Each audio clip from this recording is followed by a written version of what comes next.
wants to look pretty and wants to look 35 at the age of 50, normally आप क्या advice दोगे ऐसे, especially to a working woman? Gen Zs are taking all junk in the corporate world. They will take pizzas and burger as their lunch, their breakfast and their dinner. So definitely that is hampering their looks. 2030 तक IVF और fertility treatments ऐसे normal हो जाएंगे जैसे कि आज की date में लोग blood test कराते हैं. Definitely IVF will rise and the technology will improve as we go ahead. What age is the right age to freeze the eggs?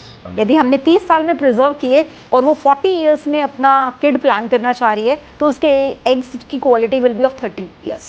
जिसको ट्विंस चाहिए, ठीक है, वो IVF करा है. Why are celebrities openly freezing eggs?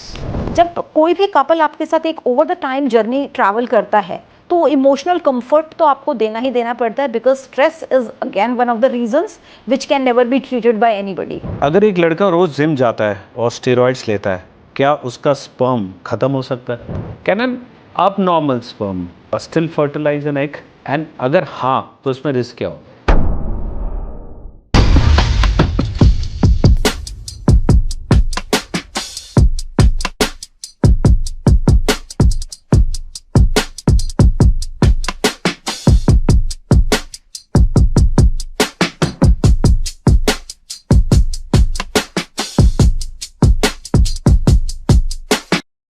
Friends, welcome to another inspiring episode of Chai with Chilani, जहां stories मिलती हैं स्ट्रैटेजीज से और पर्सनल पर्पस बनता है public movement.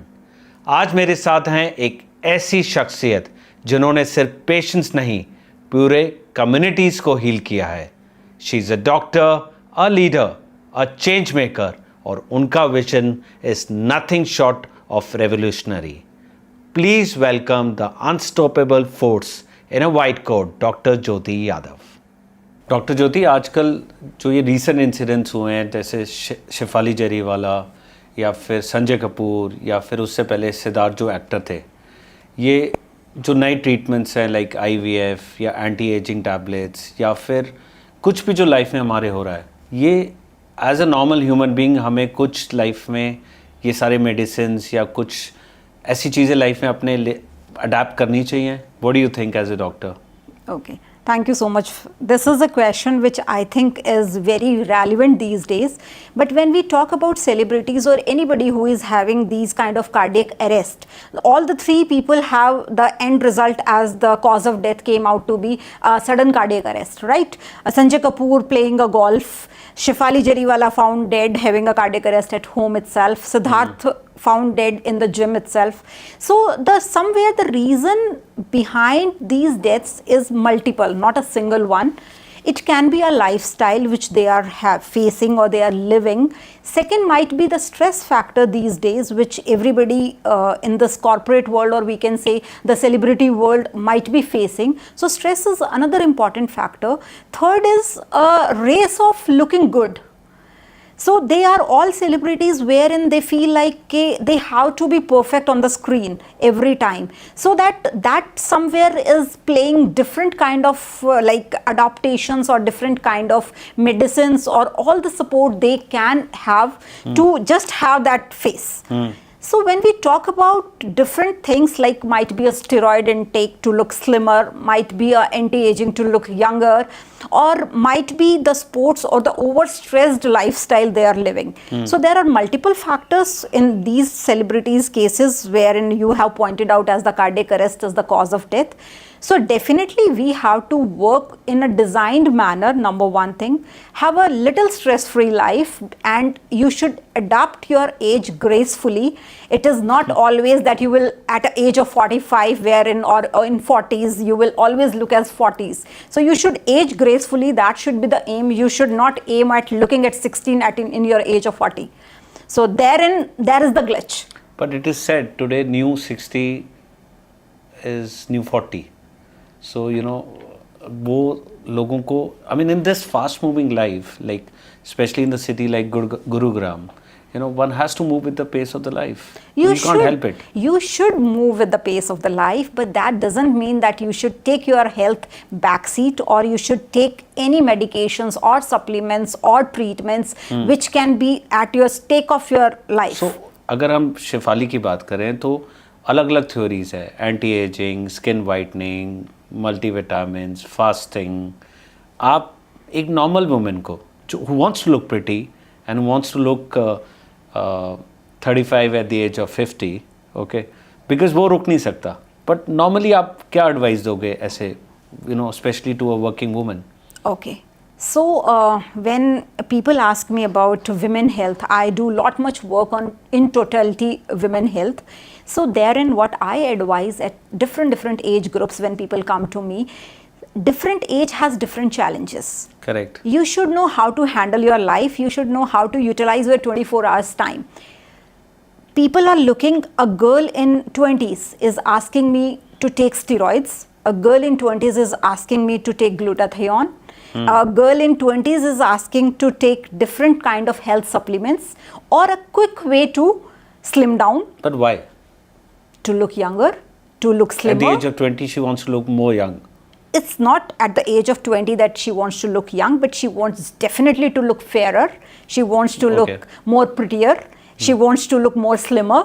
So weight gain, weight reduction is a challenge because in 20s, the generation which we are dealing of 20 age group is all junk food. Right? So when the generation is Gen Zs are taking all junk in the corporate world, they will take pizzas and burger as their lunch, their breakfast and their dinner. So definitely that is hampering their looks as well, because what we are looking outside is what we take inside. So that is a theory.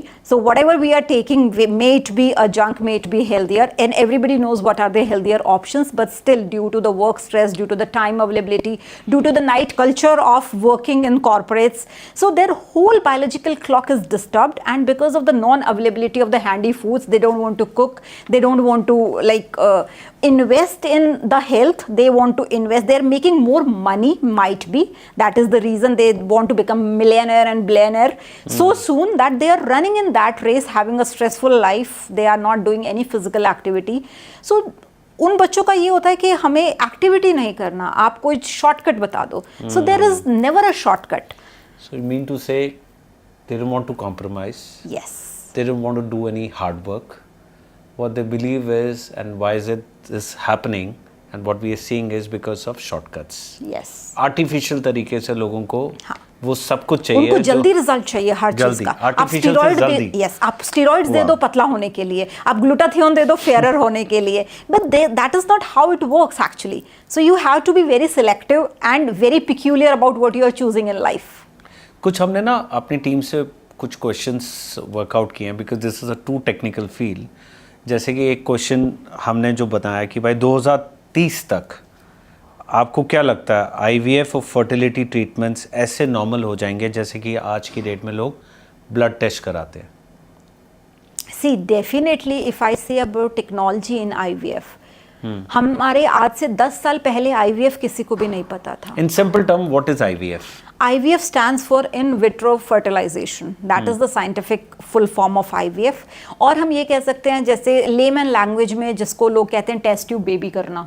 ठीक है. वो जो हमारी community समझती है, गांव वाली जो होती है, वो टेस्ट ट्यूब बेबी समझते हैं. IVF is still a term in the modern age or in the society where we have affluent educated community, they understand what IVF stands for.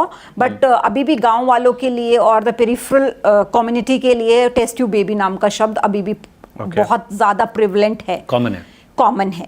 So when we talk about IVF, yes, it's a wonderful technology these days wherein the fertility is preserved, infertility is treated, proper methods are there, and in the long run, if I talk about 2030, with the advent of so much of the technology, it would definitely go higher and higher. And yes, the infertility ratio, if we talk about 2030, the type of community or the type of society we are in the fast moving world, the causes of infertility will rise. Because women of today's world is marrying not at the age of 20, they are marrying at the age of 30. They are building their own career, they're planning a kid at 40s. So all these age groups, the age has shifted. There is a huge difference in the age of marriage, age of childbearing. So in that concern, if I talk about IVF, so definitely IVF will rise and the technology will improve as we go ahead. So you mean कि वो 2030 तक ये सब blood test की तरह common हो जाएगा, possibility है? ब्लड टेस्ट नहीं तो यस, बहुत कॉमन तो जरूर हो जाएगा। फ्रीजिंग की क्या एज लिमिट होती है?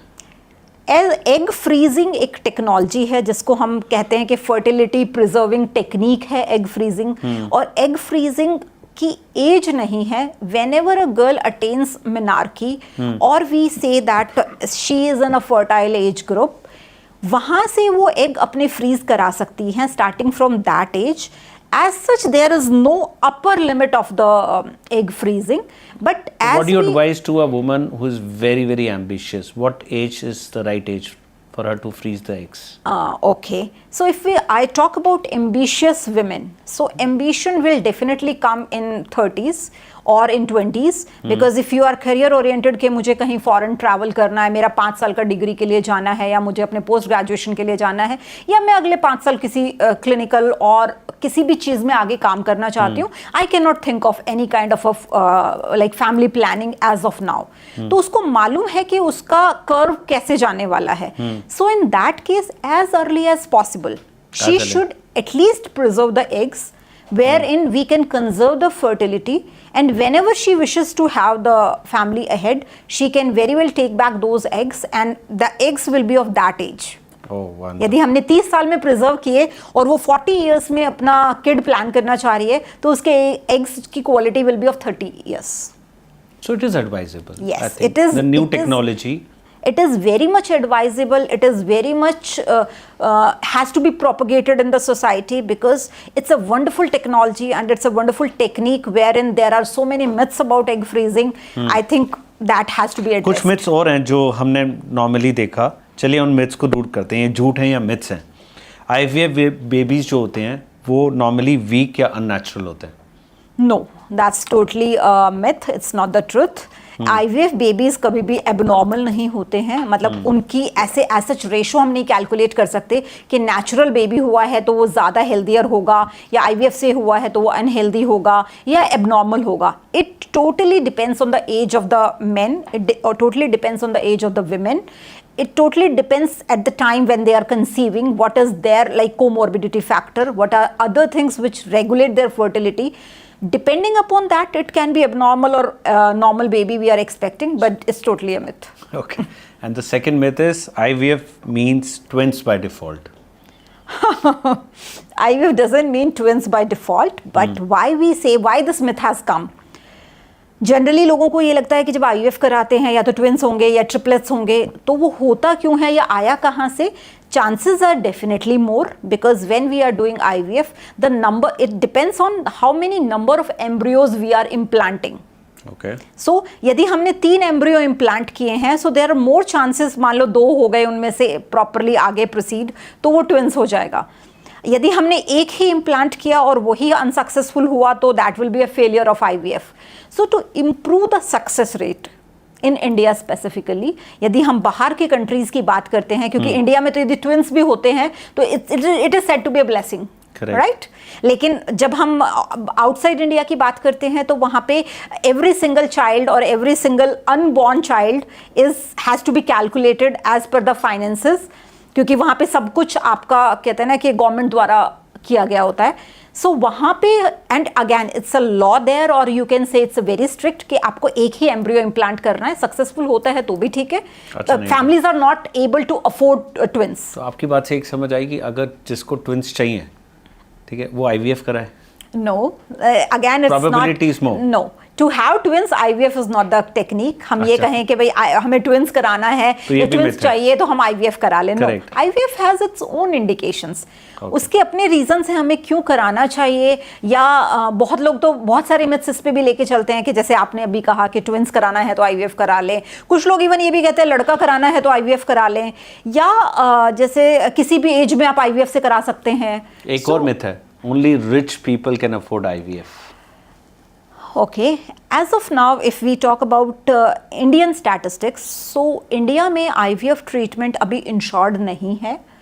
यहाँ पे IVF ट्रीटमेंट अफोर्डेबिलिटी की यदि हम बात करते हैं, अफोर्डेबिलिटी से कहीं ज़्यादा अवेयरनेस का प्रॉब्लम है। Okay. अफोर्डेबिलिटी तो बहुत सारी जगह बहुत ज़्यादा है भी, बट येस, यदि हम कंपेयर करें इस ट्रीटमेंट को तो no doubt when it is not covered by the insurance it is little costlier one. Okay. Secondly, बहुत सारे गवर्नमेंट फैसिलिटीज़ में अभी IVF नहीं है, कुछ में है, डेफिनेटली है. वहाँ पे जो लोगों की अफोर्डेबिलिटी नहीं है वो करा सकते हैं. एंड आने वाले टाइम में आई थिंक गवर्नमेंट सेटअप्स में भी बहुत ज़्यादा आ जाएगा. पर इंश्योरेंस पे कवर्ड क्यों नहीं है? मतलब एज नॉर्मल गाय, मतलब अगर IVF है सक्सेसफुल तो इंश्योरेंस भी कवर्ड होना. इंश्योरेंस कंपनीज का अपना वे ऑफ वर्किंग है, माइट भी आने वाले टाइम में वो इसको इन्वॉल्व कर लें. जैसे कॉस्मेटिक ट्रीटमेंट भी इंक्लूडेड नहीं है, that is a luxury you are availing, so वो भी इंश्योरेंस कंपनीज आपको पे आउट नहीं करती. There are now insurance companies have incorporated mental health establishment wherein वो डिजीजेस कवर हो रही हैं जो पहले नहीं होती थी. So may be over the time ये चीज़ भी कवर हो जाएगी. एंड गवर्नमेंट सेटअप्स के भी पर आप सपोर्ट में हो as doctors, you say that it should be covered. Ideally, it should be covered so that at least it becomes affordable to the people who are not actually at present affording it, and more in a favor that हमारे government के setups भी और उतने ज़्यादा effluent IVF setups लेके आ जाएं जहाँ पे लोगों की अफोर्डेबिलिटी मायने ना रखे. But there's one more question, which is a very common question on behalf of everyone. If you know, why are celebrities openly freezing eggs? But एक आम औरत जो है वो इसको बात करने में या she'll still very scared. Why is that so? Okay, again you said celebrity. तो यहाँ पे जब हम सेलिब्रिटीज़ की बात करते हैं तो हम कोई भी चीज़ का प्रमोशन उन लोगों से कराते हैं जिनको लोग देखना चाहते हैं. Celebrities have lot many followers, number one thing. तो अभी तो लोगों को बहुत सारी चीज़ें और भी पता चलने लग गई. Educated stuff does not follow the celebrities blindly, they do their own homework and research. But आप कुछ साल पहले जाके देखिए, बहुत लोग शाहरुख खान फ़ैन, सलमान खान फ़ैन के उन्होंने जो कह दिया वो तो समझो पत्थर की लकीर हो गया. सो सेलिब्रिटीज़ जब कोई चीज़ इंडोर्स करते हैं, पब्लिक उन्हें फॉलो करती है. ऐसा नहीं है कि एग फ्रीजिंग को सिर्फ सेलिब्रिटीज़ करा रहे हैं. And it is very good that they are doing it because उनकी एज में, उनकी कैरियर एज जो होती है उसके हिसाब से उनको एग फ्रीजिंग इसलिए भी कराना होता है कि मान लो दे कम इनटू 40s तो वो अपने एग्स को यूटिलाइज कर सके. They have like those 30s for their work. But do you think corporate women in their 25s or 30s, they're talking about, or they're not scared about talking about egg freezing? No. Educated stuff is now talking about egg freezing. They are opting for egg freezing. We are promoting egg freezing. We are educating about egg freezing. We are giving so much stuff on the social media as well as any media wherein we can like educate them on egg freezing and their myths, their facts, so that कि at least जो लोग करा सकते हैं या जिनको वो इस एज में कराना चाहिए वो मिस आउट ना हो. मैम, इनफर्टिलिटी एक मेडिकल इशू है पर इसका इमोशनल ट्रॉमा काफ़ी डीप होता है. As a doctor, how do you emotionally support your patients? So women journey यदि मैं बात करती हूँ, it has all me being a gynaecologist like over like now 20 years, there has been multiple age group of female which I am dealing, may it be adolescent, may it be reproductive, may it be premenopausal. It has always been an emotional journey at different ages because a different age comes up with different things. So यदि हम सिर्फ infertility की बात करें तो infertility आज के time पे तो बहुत बड़ा एक कहते हैं ना कि चंक ऑफ कम्युनिटी हो चुका है जहाँ पे मल्टीपल फैक्टर्स होते हैं. पहले तो प्लान नहीं करते हैं बिकॉज एज, उनको लगता है कि अभी तो हम बहुत कुछ और करेंगे. उसके बाद जब प्लान करते हैं तो होता नहीं है तो फिर वो डॉक्टर सीक करते हैं. तो फिर जब तक वो डॉक्टर सीक करते हैं, because it is been said that आपका 5 साल, 4 साल, 2 साल, 10 साल, 15 साल का एक जर्नी ऑलरेडी हो चुका होता है which has always been an emotional trauma by the family, by the husband, by the society, by near and dear, everybody. So वो इमोशनल अपसेट तो वहाँ पे ऑलरेडी सेट इन हो चुका होता है which we try to overcome when we start talking to the couple, when we start to counsel the couple, when we tell them like we have the things wherein we can help in, and उसके बाद वो धीरे धीरे, because it's not a one day thing, जब कोई भी couple आपके साथ एक over the time journey travel करता है तो वो इमोशनल कंफर्ट तो आपको देना ही देना पड़ता है because stress is again one of the reasons which can never be treated by anybody. तो वहाँ पे हमें वो इमोशनल इम्पैक्ट और इमोशनल ट्रॉमा को धीरे धीरे करके उनके साथ बात जब करते हैं तो वो सेट इन हो जाता है. So how does surrogacy actually work in India? Legally, medically and emotionally? Surrogacy is again, मैं बताना तो पहले सबसे पहले ये चाहूँगी कि सरोगेसी एज सच सबको पता भी नहीं है कि सरोगेसी होता क्या है। तो सरोगेसी हमारे पास एक टेक्निक है जहाँ पे हमें ये लगता है कि female is not medically fit to take the pregnancy to 9 months, और इम्प्लांटेशन से लेके डिलीवरी तक का सफ़र उसके यूट्रस के द्वारा नहीं होगा। So there in we rent out a uterus of somebody else, so that lady is known as surrogate mother, and वहाँ से हम उस जर्नी को शुरू करते हैं। तो वहाँ पे जो एग्स होते हैं वो कपल के होते हैं, सेम फीमेल के होते हैं, सीमन जो होता है वो हस्बैंड का ही होता है। We make an embryo and we just implant that embryo in the surrogate uterus, so the only the uterus part is taken on rent. But when we talk about, that is how medically surrogacy is.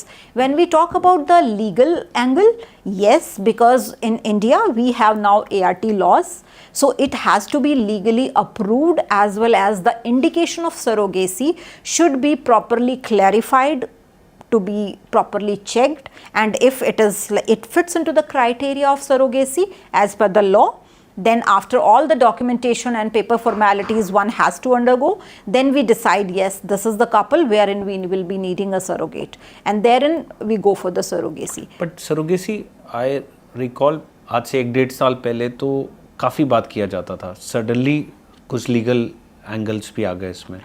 पहले आपने सुना भी होगा कि बहुत सारे लोग India में सेलिब्रिटीज से शुरू करते हैं, as this talk has started with celebrity. So when we everybody of us knows that there are so many people who have conceived via surrogacy, कि हमें उनकी एकदम से न्यूज़ सिर्फ बच्चे की आती है, there is no news of the pregnancy, right? So वो टाइम पे जब surrogacy was not under ART laws, इसी की वजह से कि there was a misuse of the technology और there was a overuse of the technology, the law has been formulated now that it has to be judiciously used उन लोगों के लिए ही जहाँ पे उसकी एक्चुअल में ज़रूरत है।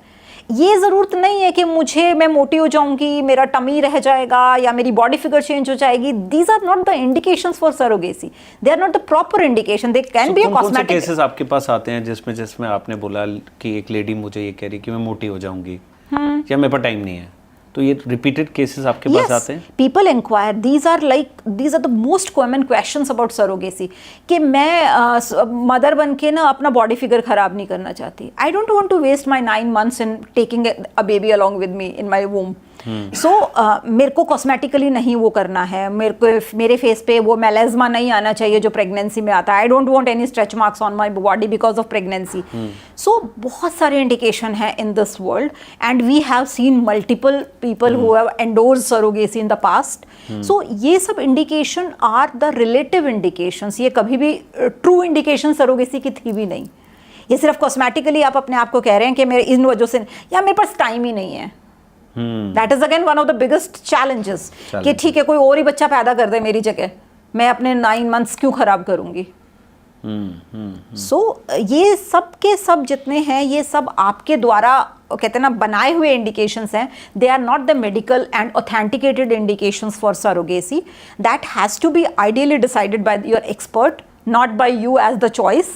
कि people may come with the choice of surrogacy, but they are not the ideal candidate to adopt surrogacy. तो आप कह रहे हो ये लॉस जो पहले इतने स्ट्रिक्ट नहीं थे, वो इन रीजंस की वजह से लॉस को स्ट्रिक्ट कर दिया गया। लॉज पहले थे ही नहीं। ART लॉ अब आया है। कब आया मैम ये? It's almost a year now, and we are now. मैंने सुना लोग स्पेशली इंडिया आते थे, स्पेशली बाहर के लोग, for surrogacy. Right, is this true? Yes, it was true, because India में आपको सरोगेट मदर बहुत चीप मिल जाती हैं, बिकॉज इंडिया में पॉवर्टी बहुत है। So you might get a surrogate. There used to be surrogate homes. There used to be a surrogate channels where people used to get surrogates. But अब ऐसा नहीं है। अब we cannot do that. अब लोग बाहर जाते हैं, थाईलैंड जाते हैं। नहीं, सरोगेसी के लिए नहीं जाते हैं। सरोगेसी के लिए तो थाईलैंड भी नहीं जाते हैं, बिकॉज एज सच हर जगह के लॉज अपने हैं। इंडिया में भी यदि if you fulfil the laws and the legal channels, then definitely it is one of the option wherein if it is indicated, it's a beautiful technology again, I would say, that you can have a baby. Sure.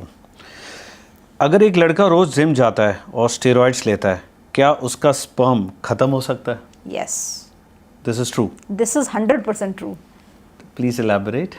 Okay. So steroid has an impact on your sperm formation. So Okay. when we do the semen analysis, and it's a very good question because ऐसे patients हमारे पास आते हैं. Because हम Before this, I never knew this. Okay, no, I had तो multiple people who are strong gymmer. You can see them as a personality कि इतनी अच्छी body है, इतनी अच्छी physique है. But when we get the semen tests done, it is a zero sperm or nil sperm or scanty sperms or oligospermia. So there are different diagnoses wherein your sperm and the semen quality and the sperm concentration, quantity, motility, everything gets hampered because of the use of steroids. Not because of gym, because of steroids. Definitely, it's not because of the gym. Gym will active exercise will improve the quality of the sperm. But if you are taking steroids, then definitely they have a negative impact on your semen quality. So what is the message for the heavy, I mean, most of the people, 70% gym goers take steroids. No, not 70%, I would say. 50%? Okay. So in that case, the take home message here is पहली चीज़ तो ये कि आप जो supplements जो भी लेते हैं वो authenticated experts के साथ लें. इंडिया में सारे ही नकली मिलते हैं, कहते हैं. नकली नहीं मिलते हैं, ऐसा नहीं है, नकली मिलते हैं, बट उनको देने वाले लोग कैन नॉट जज you. Correct. Your body has to be analysed properly कि आपके ब्लड टेस्ट प्रॉपर, पहले आपको बेसलाइन पता होना चाहिए, देन आपकी रिक्वायरमेंट क्या है. आपको अपना विजन एंड अपना फोकस बहुत क्लीन एंड क्लियर रखना चाहिए कि मुझे करना क्या है. You want to stay healthy, you want to walk a ramp, you want to have six packs. What is your objective of doing a gym? Everybody in the gym will have different objective going there, right? But steroid आप ले रहे हैं, ऐसे ही ले रहे हैं कि बस मुझे अच्छा लग रहा है मैं इसलिए ले रहा हूँ, या आपका ट्रेनर कह रहा है ले लो, कुछ नहीं होता है. So that is altogether a different wrong story which has been created and manipulated by your trainers either, or by your friend circle, or by the incomplete information you have, or by the bodies you look on Instagram or Facebook, or like abs which you see, they are not made naturally. So those who are making it naturally, wonderful job being done, but if not, then definitely it's over the time it will not even hamper your semen quality.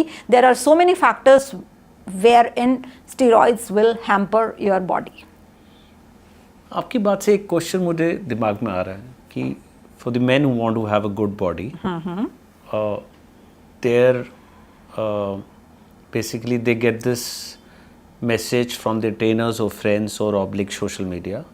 For the women who want to look 30 at the age of 45, they get this again message from social media, friends and few not so called experts. Right. But what we are seeing is like Shefali Jariwala ke case mein. But what is the learning which we should do with all this? Okay. First learning is, as I said, your aim has to be very clear. A person who earns by their looks, like यदि मैं body builder हूँ, मुझे competition fight करना है, तो मेरी कीमत national खेलने की उस स्टीरॉइड से कहीं ज़्यादा है, तो definitely I will take that, right. But यदि मेरे को सिर्फ उसमें चल रही हूँ रेस में कि मुझे इसलिए लेना है कि मैं अच्छी लगूँ, या इसलिए करना है कि दूसरे लोग ले रहे हैं, या मुझे कोई सजेस्ट कर रहा है, तो वो स्टोरी गलत है. यदि आपका जो अचीव आप करेंगे फाइनल रिजल्ट वो उससे कहीं ज़्यादा है, like if I talk about as you said Shefali Jariwala और एनी सेलिब्रिटी नेम इट, यदि वो कोई चीज़ ले रहे हैं तो उनका वो प्रोफेशन है to look perfect on the screen. उनको उस चीज़ से पैसा मिलता है. आप पैसा दे के वो लुक क्रिएट कर रहे हैं, आपको मिल क्या रहा है, आपको वो अंडरस्टैंड जरूर करना चाहिए. Because to be healthy is a different thing. कि आप हेल्दी रहने के लिए जिम जाएं, एक्टिविटी करें, you don't have to take any kind of steroid. पर एक और लर्निंग है जो मुझे समझ आता है कि for everything there is a correct person, a right expert. Coming to that point, जो हम ले रहे हैं वो सारी चीज़ें 70% people are taking by the trainers, 70% of the people are taking under the influence of their circle they are keeping in the gym. So सिर्फ उसमें लिया जा रहा है. There are not even a single, I have, because I also go to gym, so I have been asking this question to number of people कि यार आप लेते हो तो आप क्यों लेते हो. Correct. कुछ लोगों का आंसर होता है कि इतना ज़्यादा वेट हो गया है तो एक बार वो पुश मिल जाए फिर हम कर लेंगे. कुछ का होता है कि यार मेरा कंपटीशन आ रहा है, कुछ का आता है नहीं यार मुझे बल्कियर होना है, कुछ को आता है नहीं मुझे तो एब्स चाहिए ही चाहिए. And once you get into this trap of having abs and a perfect shape in the mirror, तो आपको ना वो सबसे बड़ी किक होती है कि आप बंद कर देंगे तो फिर आप वापस से रिवर्ट बैक हो जाएंगे.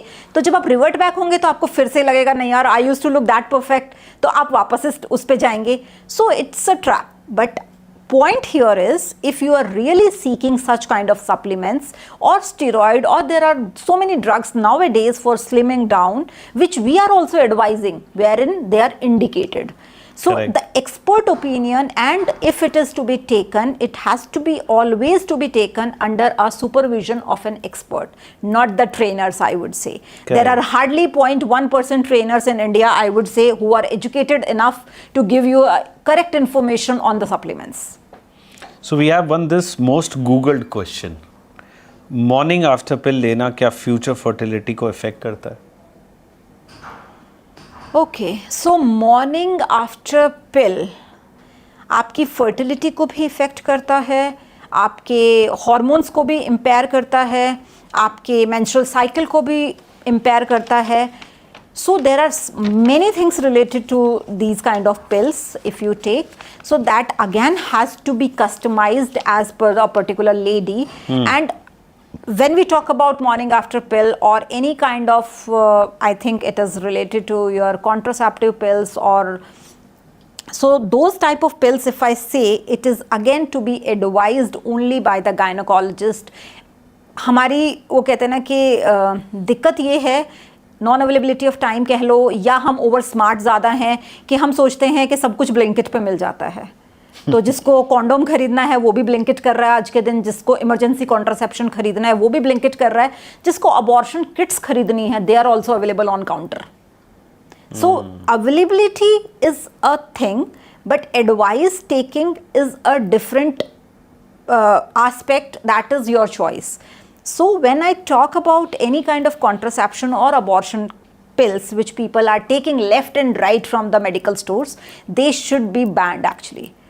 And it is again, your health is in your hands. Why the doctors are then designed? They are designed for these kind of advices only. So at least take an advice before you consume anything. That's the correct message. A very bold question, ma'am. Can having multiple partners affect a woman's fertility over time? Okay. Multiple sexual partners, yes. Question if I talk about specifically fertility से लेके करते हैं, तो it is not fertility actually. There are so many other things which are related to be addressed here. In case of multiple sexual partners, there is unwanted pregnancies, number one thing. There are sexually transmitted diseases which has to be addressed here. Then when we talk about emergency contraceptions, we get nowadays people who are not married still coming with pregnancies. It adds up to your stress level. To this I will just give an example. I got a girl in my OPD, very pretty young girl, and what she was asking me was, उसका एक सवाल था कि doctor मेरे सारे test करा दो. So I was just looking at her, trying to grab what actually is bothering her. Then, and she was in her might be a 20-year girl. Then I took a pause and asked her, मैंने कहा बेटा एक बात बता, what is bothering you? What is bothering you? Then she got a little relaxed, and then she started narrating a story. I have a boyfriend. My boyfriend, I think, sleeps with some other girl, and he's sleeping with me also. Now it is bothering me that might be I have some kind of a disease, or can I have some kind of a disease having a sexual intercourse with that boy. So those were the questions asked by that pretty girl, I would say. So therein, why she was asking those questions were because, and an educated one, because of unawareness.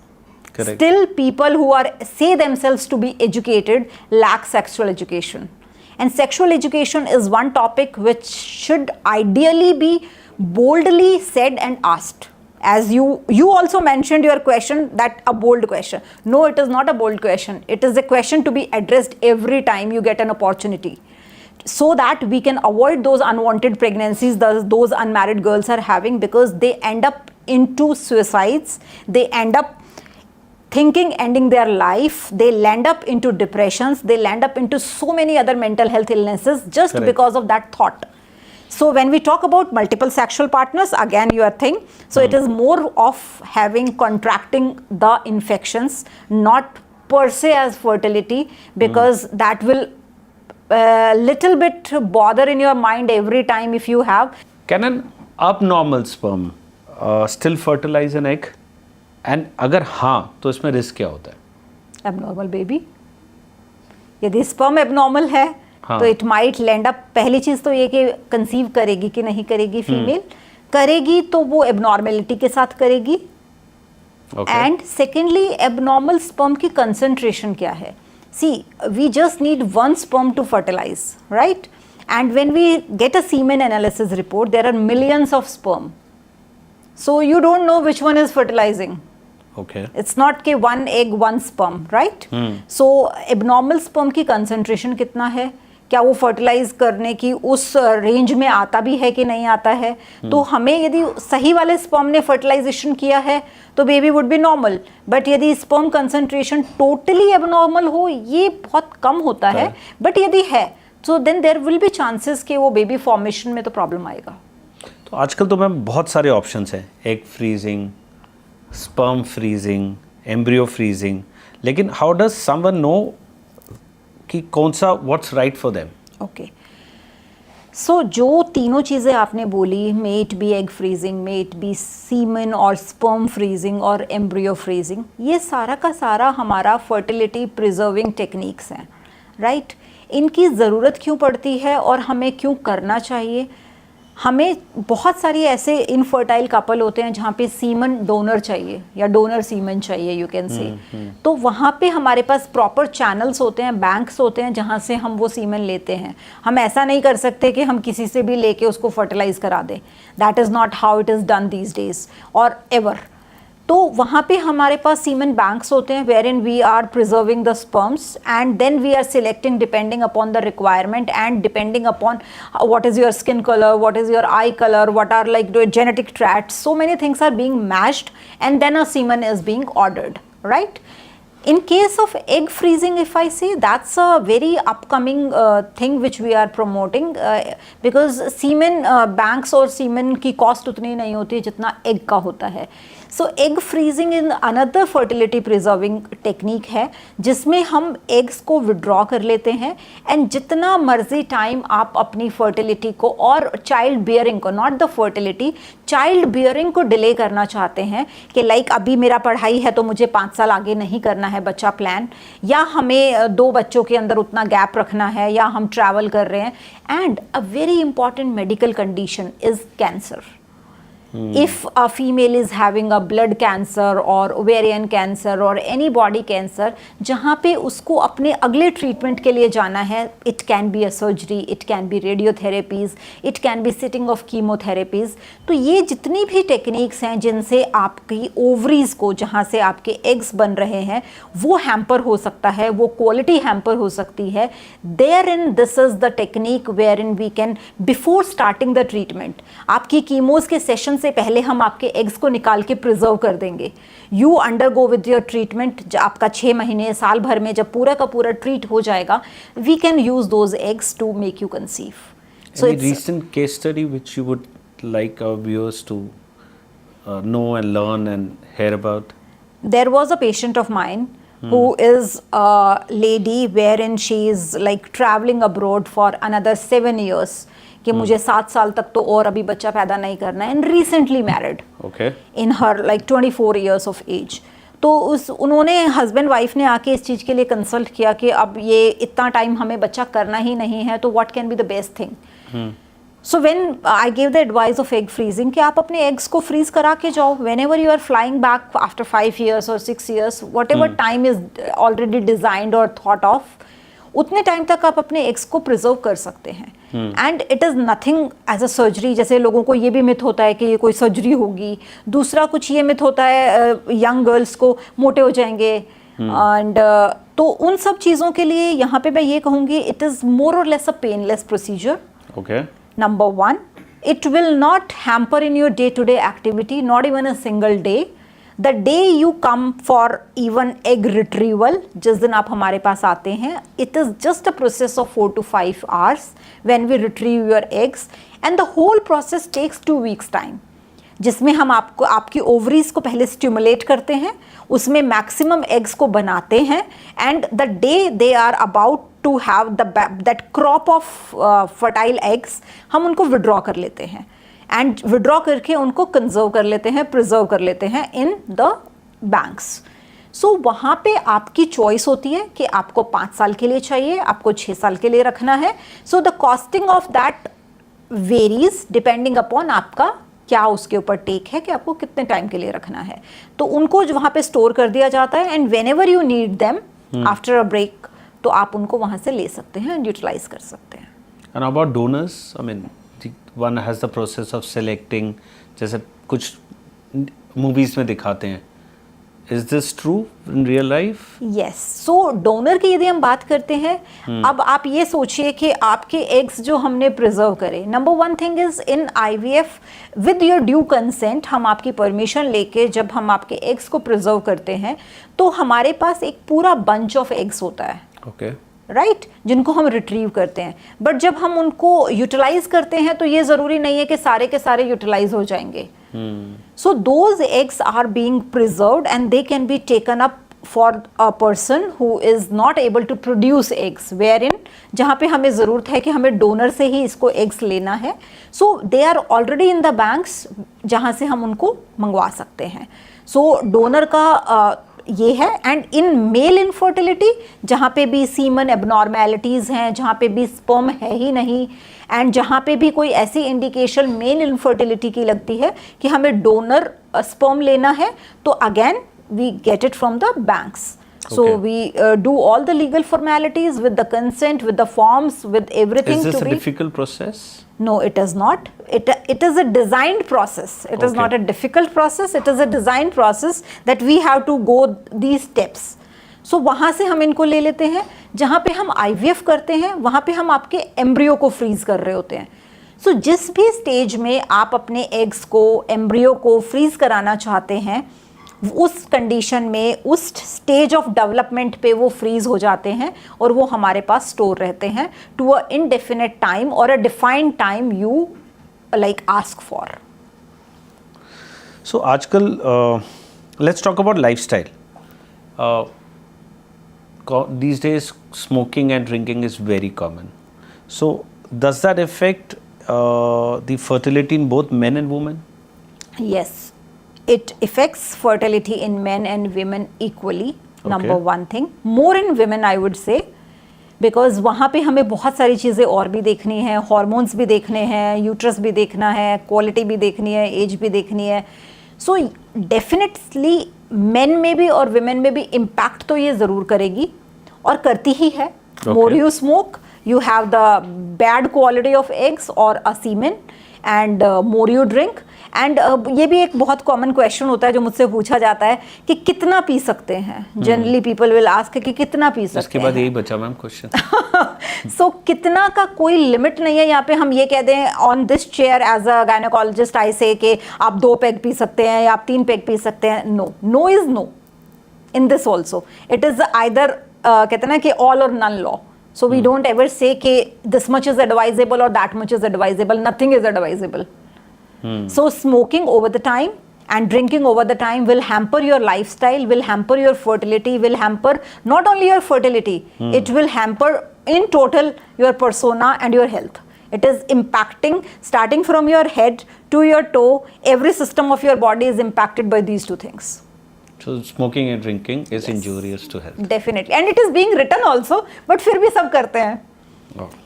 वो disclaimer देना होता है तो वो दिया होता है. But yes definitely यदि हम साइंस की बात करें तो फर्टिलिटी में तो बहुत ज़्यादा रोल है. And we work with couples, we work with women and men equally to improve their lifestyle for another 3 to 6 months time. जहाँ पे IVF प्लान होता है वहाँ पे लोग नॉर्मली नेचुरली कंसीव कर जाते हैं. Just to change on the lifestyle, just to change on the weight, like weight भी एक बहुत अच्छा इंपॉर्टेंट इसमें वो है कि आपका लाइफस्टाइल तो चलो ये हैबिट्स हो गई. Another thing is your weight when you are not in your normal BMI, आप ओबीज हैं, आप ओवरवेट हैं, तो आपका semen and your egg quality automatically depletes down, your hormonal cycle changes, your menstrual cycle changes, your all hormones are impacted because of just your weight. So weight is another key important wherein it leads to so many causes of infertility, जहाँ पे हमें सिर्फ weight management करके, lifestyle modifications करके, stress level को थोड़ा सा control करके बहुत सारे लोगों को बहुत अच्छे रिजल्ट्स आते हैं. आप सिर्फ पेशेंट्स नहीं, नेक्स्ट जनरेशन ऑफ डॉक्टर्स को भी ग्रूम कर रहे हो. अगर हम 2020 की हेल्थ केयर इंडस्ट्री इमेजिन करें स्पेशली फॉर वुमेन, तो आपका विजन क्या है? You asked me 2020, it's a decade before, or if we talk about 2030, a decade ahead. So over the time, आपने as a society, if I take you, तो आपने भी देखा होगा कि the healthcare is improving very fast. Correct. I being the gynecologist is bothered about the women health, wherein मैं यदि 10 साल पहले की बात करती हूँ तो mortality in women was more. आपने बहुत बार सुना होगा पहले कि बच्चा पैदा करते वक्त इस औरत का डेथ हो गया था. अब नहीं सुनते. अब नहीं सुनते. या आपने ये सुने होंगे कि 6-7 बच्चे हुए थे, 1-2 जिंदा हैं, इतने तो मर ही गए. बट अब नहीं सुनते. अब 1-2 बच्चे होते हैं और वो भी हेल्दी एंड वेल्दी होते हैं, आई होप. तो ये ओवर द टाइम अभी तक की हमारी अचीवमेंट है कि we have lower down the mortality in females, we have lower down the mortality in newborn.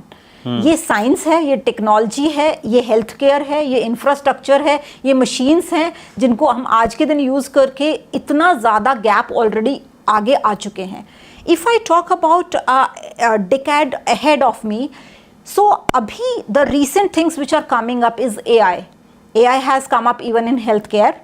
We are now doing even robotic surgeries, wherein like in this 10 years time we were on a verge, or we were upgrading our laparoscopic skills.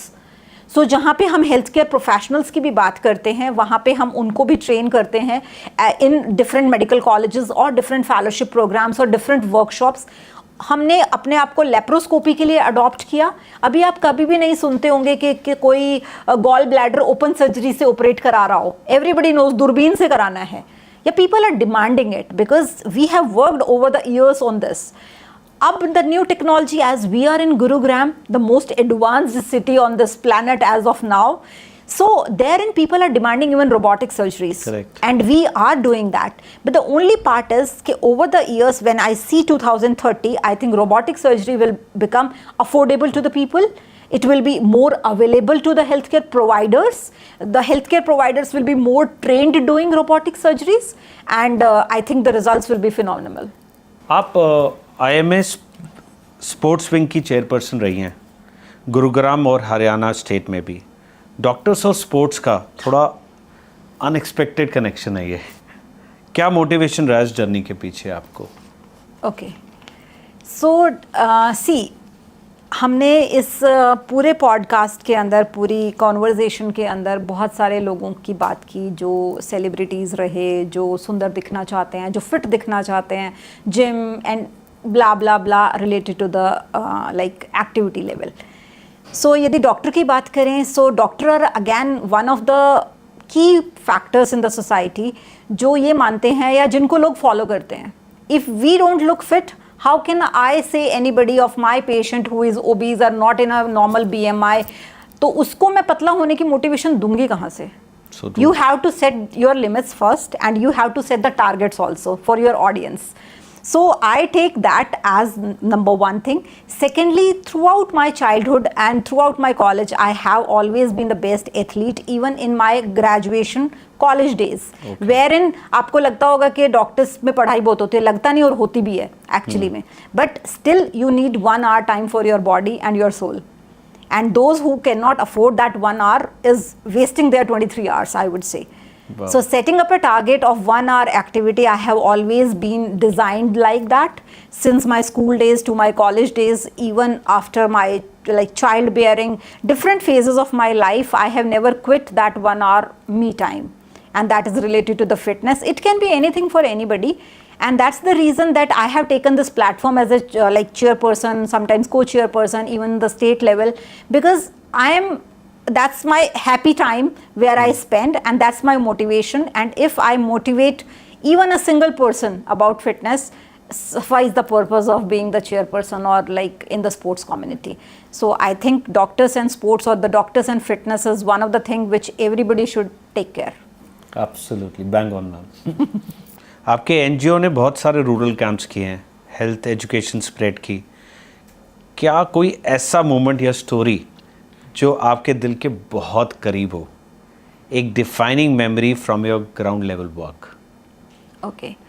So when I talk about NGO, that is Manav Uthan Mission, and I think healthcare, doctors, and we are designed in such a way, we are trained in such a way कि आप as a society हमें read करते हैं कि यार बड़ा noble profession है, या तो ये कहेंगे आप. करेक्ट. या डॉक्टर्स को जनरली उस लेवल से ट्रीट भी किया जाता है, और वो सोसाइटी में रिस्पेक्ट भी गेन करते हैं just because of this profession. तो जब हमारा प्रोफेशन इतना नोबल है, wherein we can do charity, wherein we can serve the community, wherein we are treating the illnesses, wherein we are providing preventive care. So in every aspect of your health, which is revolving around every individual, we become part of that, of your journey, right? So NGO specifically is for definitely my objective was to educate. Because Gurgaon में रह के तो गुड़गांवा को educate करना बहुत आसान है, but Gurgaon में रह के किसी पेरीफ्री में किसी गांव की औरत को ये समझाना कि ब्रेस्ट कैंसर या सर्वाइकल कैंसर से आपकी मौत हो सकती है, या उसको हम प्रिवेंट कर सकते हैं, या हमारे पास आज के दिन वो सर्जरीज हैं या टेक्नोलॉजी हैं जहाँ पे we can give you a cancer free life. So मेरा उद्देश्य एनजीओ को शुरू करने का सिर्फ वो education and awareness, and that what we are doing, and this is the best mode. See, awareness and education आप किसी भी सब्जेक्ट पे पेरीफ्री में जाके गांव वालों की या उन लोगों की जो एक्चुअली में नीडी हैं कर सकते हैं, बट हमारा प्रोफेशन वो है जहाँ पे हेल्थ है, तो वो थोड़ा सा और अपग्रेडेड वर्जन हो जाता है टू स्प्रेड द अवेयरनेस. तो इसका एक इंटरेस्टिंग सा मैं एक एग्जाम्पल दूंगी. I met a lady in one of the remote villages. She was at a age of somewhere around almost menopausal, that is like 42 or 50. उसका टेक अबाउट हेल्थ केयर क्या था, वो मेरे से क्यों मिलने आई, वो स्पेशली मुझसे मिलने आई कि मैडम मुझे बच्चा चाहिए. तो आई वॉज शॉक्ड, सरप्राइज्ड कि एक 50 साल की औरत को बच्चा क्यों चाहिए. अब मैंने उससे पूछा, मैंने कहा आपको बच्चा क्यों चाहिए. कहती है मेरे को एक बेटा था एंड वो बच्चा मेरा 22 साल का रोड साइड एक्सीडेंट में एक्सपायर हो गया, तो अब हमें एक बच्चा करना है. मैंने कहा okay, but I was happy also. खुशी की बात ये थी कि एक 50 साल की गांव की औरत को ये पता है आज के दिन कोई ऐसी टेक्नोलॉजी भी है जहाँ पे हम बच्चे के लिए पूछ सकते हैं, या एटलीस्ट उसके अंदर वो अवेयरनेस थी विच मेड मी हैप्पी.